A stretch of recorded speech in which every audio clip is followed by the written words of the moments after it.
Ici, nous allons conjuguer to be, c'est-à-dire l'auxiliaire être, au plus que parfait, au passé composé, au présent, au futur et au futur antérieur. Et ensuite, nous allons les traduire en anglais ici.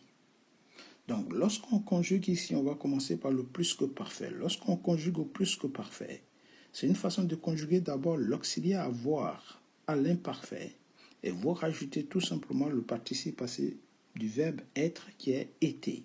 Donc, en français, vous allez dire j'avais été, tu avais été, il avait été, elle avait été, on avait été, nous avions été, vous aviez été, il avait été, elle avait été.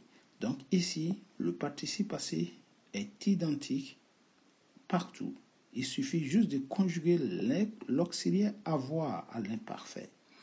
En anglais, ça va donner ici l'équivalent du plus que parfait en anglais, c'est le past perfect. On peut aussi dire le plus perfect. Donc vous mettez add partout et vous rajoutez le participe passé de be qui est been. Donc been, c'est le participe passé de be.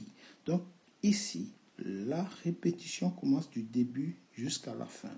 Donc ça va donner had been. Ça, c'est le plus perfect ou le past perfect.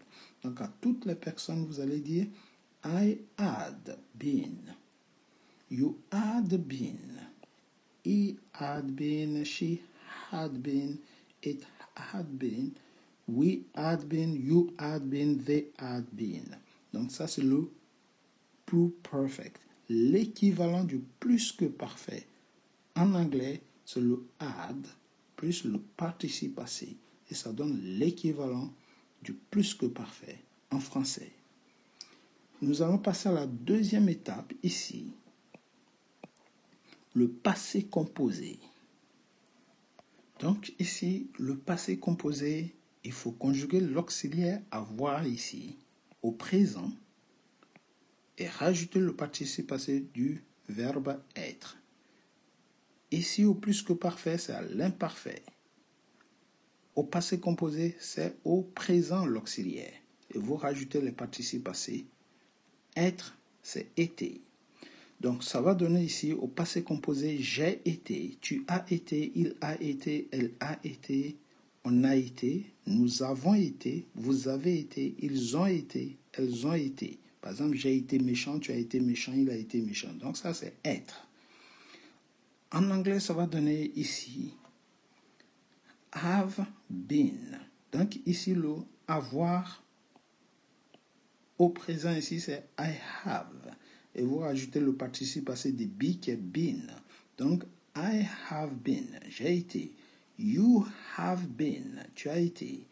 He has been. Donc à la troisième personne du singulier, on met tout simplement has, la troisième personne, au lieu de have. Sinon, tout le reste, ça devient have been. Donc, he has been, il a été, she has been, elle a été, it has been, cela a été.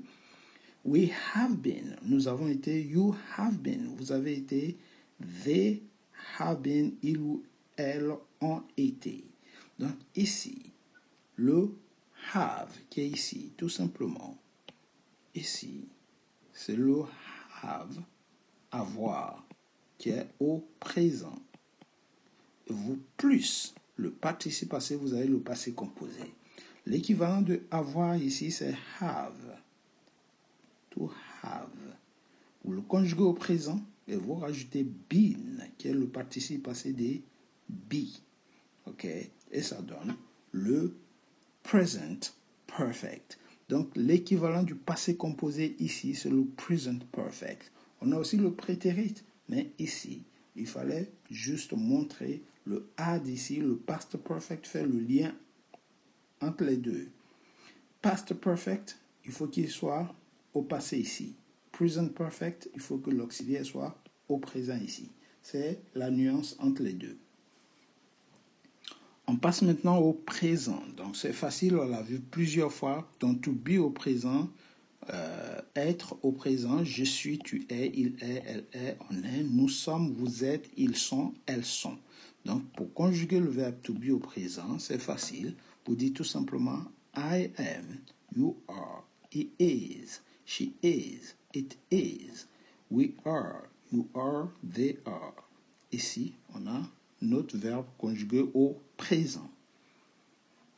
Ici, le verbe être au futur.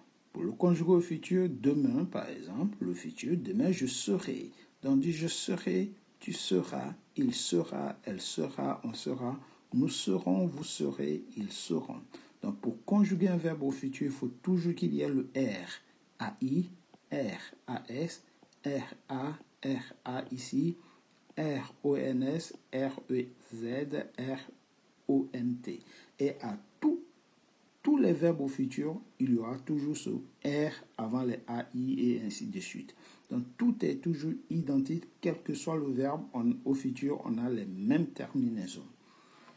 En anglais, c'est encore plus facile. Pour conjuguer au futur, vous mettez will partout et vous complétez tout simplement la base verbale qui est be. Donc je serai, I will be. De temps en temps, vous allez tomber sur la première personne, les premières personnes ici. À la place de will, souvent vous allez avoir shall. I shall be. Ou bien, ici aussi, la première personne du pluriel, à la place de will, vous pouvez avoir we shall. Mais c'est tout. Mais, normalement, on laisse les will partout.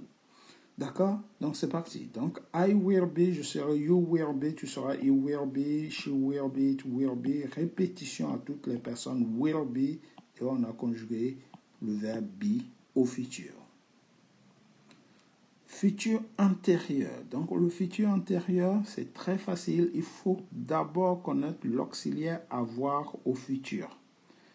D'accord? Toute personne qui sait conjuguer le verbe avoir au futur, c'est automatiquement conjugué au futur antérieur puisqu'il faut juste rajouter le participe passé. Donc, le verbe avoir au futur, c'est j'aurai, tu auras, il aura, elle aura, on aura, nous aurons, vous aurez, ils auront, elles auront. Et je rajoute le participe passé qui est été. Donc, j'aurais été, tu auras été, il aura été, elle aura été, on aura été, nous aurons été, vous aurez été, ils auront été.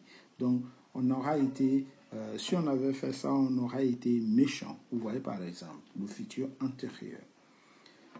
En anglais, c'est la même chose. On met le verbe, l'auxiliaire avoir au futur et on complète exactement le participe passé. Donc, le verbe avoir au futur, c'est I will have, you will have, she will, et ainsi de suite. Le futur ne change pas. Donc, à partir du moment où on a will partout, on a automatiquement des répétitions. Donc, on rajoute juste le participe passé exactement comme en français. Non, I will have been, you will have been, he will have been, she will have been, it will have been, we will have been, you will have been, they will have been. Okay? On aura été chanceux. We will have been lucky. Vous voyez, et ainsi de suite. Donc, il suffit de voir des séries de phrases au futur antérieur et vous mettez will have been et vous continuez la phrase. Donc, c'est tout pour aujourd'hui pour cette petite démonstration. On reviendra plus tard sur des séries de phrases au futur antérieur pour montrer exactement comment on les utilise et comment on les emploie.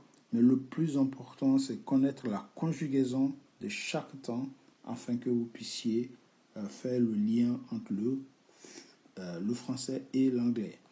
C'est tout pour aujourd'hui. Si vous avez aimé cette petite démonstration, n'oubliez surtout pas, pouce en l'air, likez, partagez cette vidéo et surtout, abonnez-vous pour ne rater aucun contenu, aucune autre vidéo. Take it easy, guys, and see you next time. Goodbye.